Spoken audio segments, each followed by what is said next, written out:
একটি ষাঁড় যদি আপনার দিকে ধেয়ে আসে তখন আপনি কি করবেন? নিঃসন্দেহে যত তাড়াতাড়ি সম্ভব দৌড়ে পালাবেন। কিন্তু যদি এমন হয় আপনাকে একটি পাগলা ষাঁড়ের সামনে দাঁড়িয়ে দেওয়া হয় এবং শর্ত দেওয়া হয় আপনি দৌড়ে পালাতে পারবেন না, আপনাকে ষাঁড়ের সামনে দাঁড়িয়ে থাকতে হবে, তখন আপনি কি করবেন?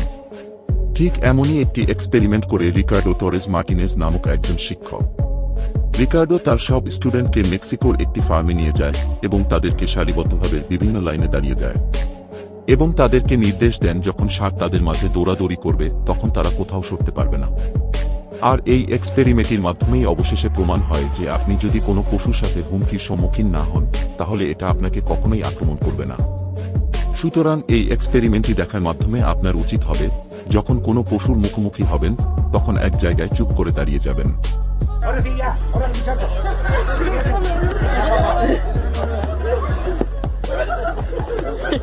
Hicieron bien en no moverse ellos.